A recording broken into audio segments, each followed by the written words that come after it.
Hey, Jen, thanks for joining me today.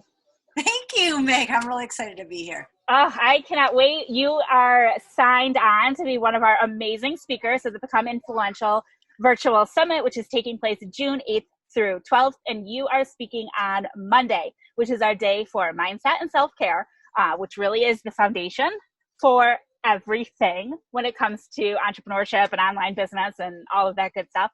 And I would love for you to take a couple minutes and introduce yourself. Thank you. I'm Jenn Taylor. I am mom of 18 and the Naked Podcaster, and I speak and teach and coach on compounding joy. So I use a theory of compound interest. I think everything in life is compound interest. It's small daily actions that get big over time. And I do that to help people increase gratitude.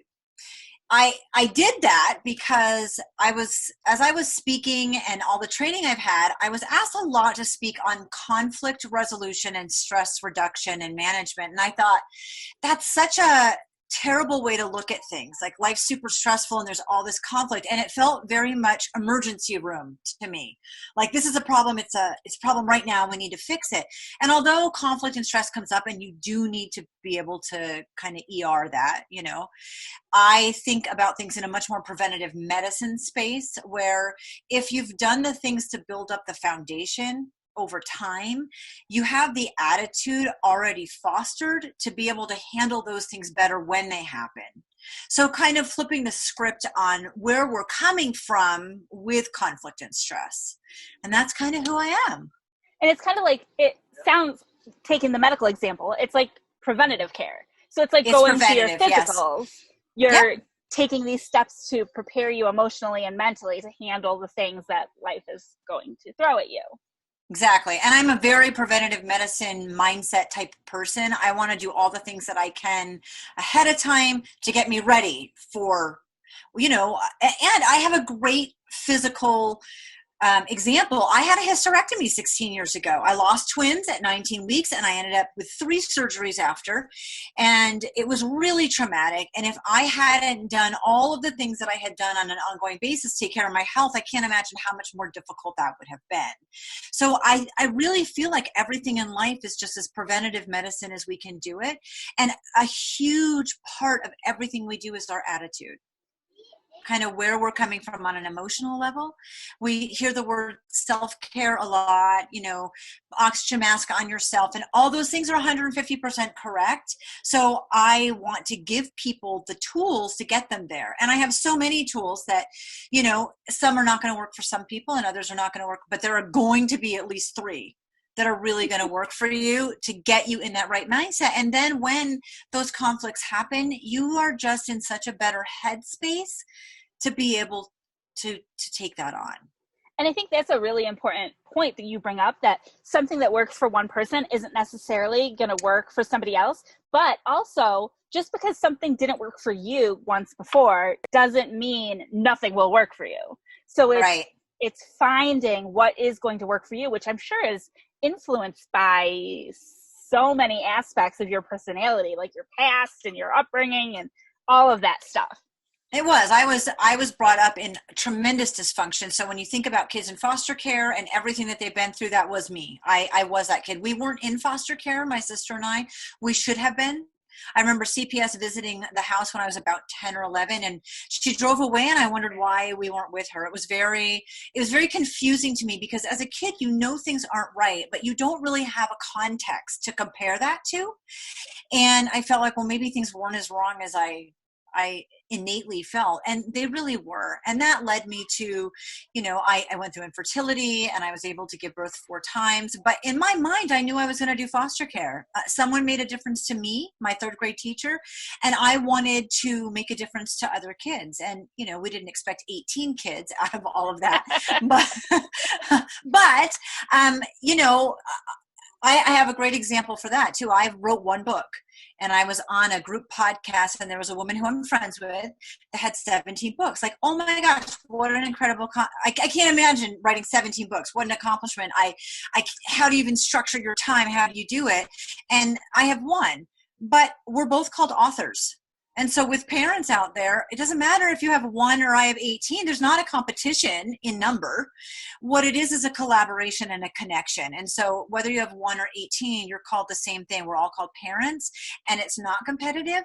And so, I mean, my story was my story, and I love my story. I created it, you know, so I'm excited about it.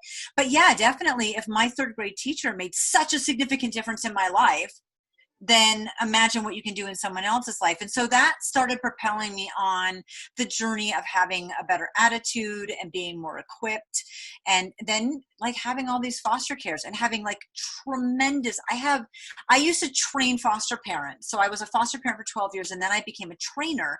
So it's not like you can just take a suicide awareness class. I had to take enough training to be able to train parents in suicide awareness. And I work with the toughest of the toughest kids in the system. So when you start becoming a trainer for children with trauma and suicide intervention and structured family evaluations and nonviolent crisis intervention and, you know, big scary words that are super negative. Yeah, I have a lot of training in that, but that doesn't mean that we need to come from that space. That training really taught me that you never know what life's going to throw at you. And look at us now in the middle of a quarantine, right? You just have no idea. All these things are out of your control, but coming at it with more skills and tips and tools that you can build to do better when things are thrown at you. That was my whole goal from the lessons I learned growing up all the way on. And I don't think I've heard your like childhood story, and it's heartbreaking. Yeah. Oh my gosh, that is heartbreaking. That's what my book's about. My book's about this is dysfunction. Yeah. Oh, but I love how you've turned it around. And I know I interviewed you in a podcast previously, and we've talked about your kids, but can you break that down a little bit? I know there are people listening that are still stuck on that 18. Mom of 18. Break it down a little bit, because I feel like that's amazing too. Okay. So I was told at 15, I was having a lot of trouble with cycles right before my 16th birthday. And that doctor looked at me, and so interesting because I turned 50 this year, and I still think like, why did this doctor do this? And he said, you're probably going to have difficulty having children, expect to go through infertility. I'm 15. He's the first man that's seen me below the belt. You know, I'm like, I'm not worried about that, but it planted a seed. So I had my 3rd grade teacher planting a seed that you can make a difference in someone's life. And then he did. And I did go through infertility. I went through 7 surgeries. I was maxed out on medication. And I was at the point where my doctor said IVF. And to women who have done it, bless you. It was not my path. And I knew it was not my path. And I said to the doctor, I'm white flag in this. I'm done. And so he was weaning me off the medication and doing blood checks. And he came into the room, this little Asian man who was super quiet, and he hugged me, which was very unusual. And he said, you're pregnant. It was not on the cycle that I put you on, and it's your miracle from God. Expect a very difficult pregnancy, and I wish you the best of luck, and expect to never be able to get pregnant again. I had a very difficult pregnancy. My daughter, who is now 28, was born with a lung disease. I was told her the first time I would hold her would be after she had died, and that she wouldn't live through her first 72 hours. With all of these experiences, I knew I was done with infertility and I wanted to go straight into foster care. So I did. That's what I did. I ended up getting pregnant 7 times. So maybe doctors, it's not in their book. I'm like, I think it's sex, Meg. I think that's what... So maybe it's not the blood work, but I did give birth 4 times, and I lost 3 children. And the last one was twins at 19 weeks. And that was a disaster physically and emotionally. In the meantime, though, I did foster care. So I had taken in 4 adoptions and 4 births, and I had 2 kids that stayed long-term. So that's 10. And then I ended up divorced 15 years ago, and I kept doing foster care on my own. So I adopted a 5th child, and I took in 3 more that stayed with me long-term. So if you're adding, that's 14. And I was divorced. So that older daughter that's 28 now, she and a mutual friend started fixing me up on dates. It was horrible. I was humoring them, but they fixed me up with Dane.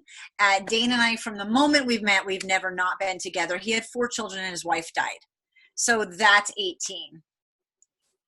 That's the math. That's the math. And his 3 older kids were the same age as all my kids, and then there was like this 8-year gap, and we have a 10-year-old. So it's like that one was the loop, that was the tough one for me. Like, wait, she's 4 and her mom died when she was a baby. Yeah, so I've had to navigate a lot of interesting situations with these kids. And basically, I want to make a point for anyone listening and still thinking, well, 1, I'm crazy. Yes, embrace it. And 2 is like still the how do you do it? I chose this life and I love it. And that goes a really, really, really, really long way. And again, it's not competitive. And basically, because I did family Costco style, I've had more opportunities to fail and to make mistakes and to learn. And I've had more tough situations with my kids, and I've had over 28 years experience. So basically, I'm just compiling all that into like this who I am, and I'm saying, here you go, to make it easier for other moms, especially those of us who are entrepreneurs and dealing with a whole nother set of issues, right? Yeah. Well, gosh, this has been amazing. I feel like this could be your whole presentation for the summit. Oh. So I can't wait to see what you're going to take us through in June. This has just been amazing. Thank you so much for being willing to share all of this information with us. Your story gives me goosebumps and it makes me happy, and I just think you're amazing. So thank you. I'm so excited. And for everybody who's listening and watching, make sure that you are there. The summit registration is open. The summit will be happening June 8th through 12th, and you will be speaking on Monday, June 8th. Do not miss it. Thank you so much, Jenn. Thank you. You're welcome.